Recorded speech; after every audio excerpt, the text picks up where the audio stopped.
तो पिछले वीडियो में देखा था विन पॉल से मिलने के लिए जाता है, लेकिन पॉल अपने ही ख्यालों में होता है। पॉल का ध्यान अचानक विन की तरफ चला जाता है।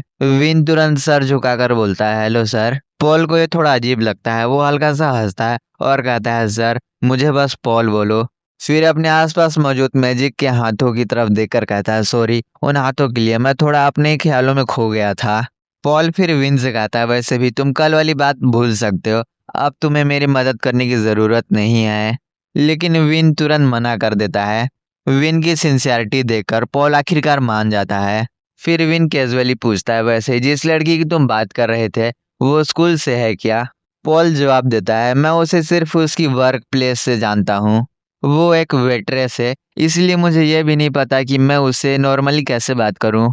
पॉल कुछ पल के लिए रुकता है और फिर कहता है, लेकिन तुम्हें सच में मेरे लिए ये सब करने की ज़रूरत नहीं है।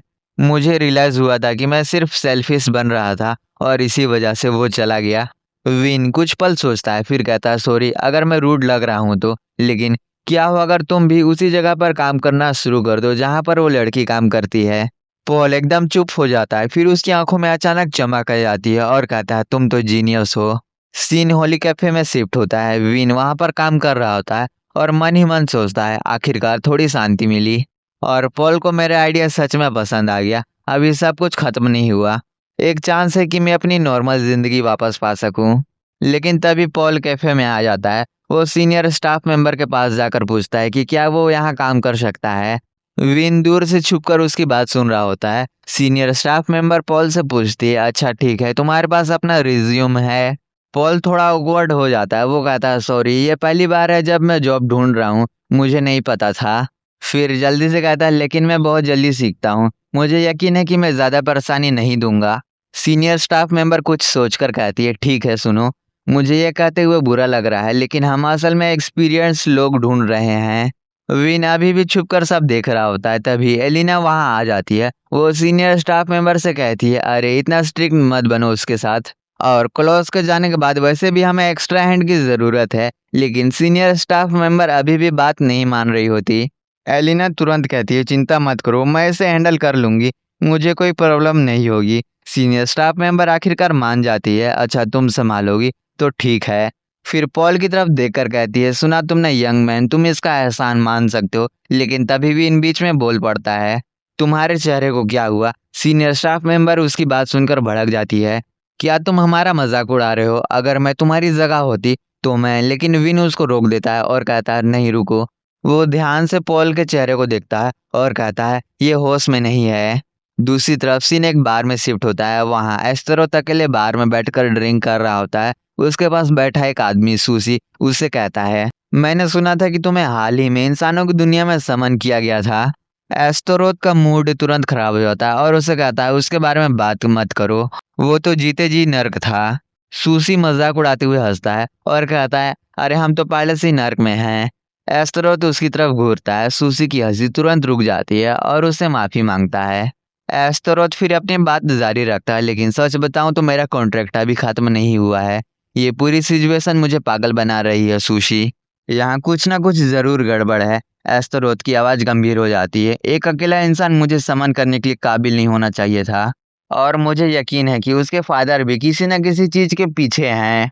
सुशी सीरियस होकर पूछता है, क्या उसमें कुछ सस्पिशियस लगा? लेकिन उसी वक्त बार के अंदर कुछ लोग शोर शराबा करने लगते हैं। एस्टेरोथ उसकी तरफ देखता है और अगले ही पल वह उन सबको बुरी तरह पीटकर वहां से भगा देता है। कुछ देर बाद बार का दरवाजा खुलता है। एक लड़की अंदर आती है और दोनों से पूछती है, मैं अपनी मिस्ट्रेस को ढूंढ रही हूँ, द ग्रेटेस्ट ड्यूचेस डेल्टिलियन, क्या तुमने शायद उन्हें देखा? लेकिन एस्टेरोथ और सुशी जैसे ही उसकी तरफ देखते हैं, दोनों तुरंत सीधे होकर बैठ जाते हैं। सुशी उसे पूछता है, ओ हेलो आसाई, द ग्रेटेस्ट ड्यूचेस डेल्टिलियन, काफी समय हो गया जब से वो यहाँ आई थी, क्या कुछ गड़बड़ है? आसाई जवाब देती है, नहीं, मैं किसी वजह से मैं उन तक पहुंच नहीं पा रही। सुशी गंभीर होकर कहता है, समझ गया, ये तो अनफॉर्चुनेट है। फिर वो एस्टेरोथ की तरफ मुड़कर पूछता है, आपको कुछ पता है माय लॉर्ड? एस्टेरोथ कुछ देर तक सोचता है और कहता है, मैं अपने सबॉर्डिनेट से पूछूंगा, हो सकता है उन्होंने हाल ही में उन्हें देखा हो। वो अपने सबॉर्डिनेट को कनेक्ट करने की कोशिश करता है, लेकिन कोई जवाब नहीं मिलता। एस्टेरोथ का चेहरा भी सीरियस हो जाता है और कहता है, क्या कोई जवाब नहीं दे रहा? फिर वो अंदाजा लगाते हुए कहता है, हो सकता है मैंने उन्हें इंसानों की दुनिया में छोड़ दिया हो और उनके साथ जरूर कुछ हुआ होगा। सुशी भी सीरियस होकर कहता है, ये सच में सीरियस बात है। मेरी सजेशन ये है कि हम भी इंसानों की दुनिया में चलते हैं। एक दिन पहले एस्टेरोथ के दोनों सर्वेंट अभी भी उस स्पेशल क्लीनिंग टूल को ढूंढ रहे होते हैं। काफी ढूंढने के बाद उनकी मुलाकात जोई से होती है। दोनों उससे पूछते हैं, क्या तुम्हें पता है मार्ट नाम की जगह कहाँ है? हमें वहां से खास टूल लेकर आना है, ये अर्जेंट मैटर है।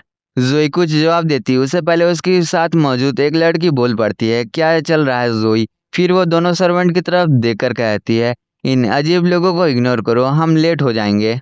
अजीब लोग, ये सुनते ही फीमेल सर्वेंट का गुस्सा बड़ा घुटता है। वो उस लड़की की तरफ देखकर कहती है, एक इंसान होकर तुम में काफी हिम्मत है, ये मानना पड़ेगा। लेकिन तुम इतनी बेवकूफ निकली कि हमारा अपमान कर बैठी। और आखिरकार ये हमारा master hell of great duke Astaroth का भी अपमान है। इतना कहकर वो एक अटैक करने वाला पोज बनाती है, लेकिन कुछ भी नहीं होता। वो एक पल के लिए हैरान रह जाती है, फिर अपने हाथों को देखकर कहती है, मेरी पावर वो गायब हो गई हैं।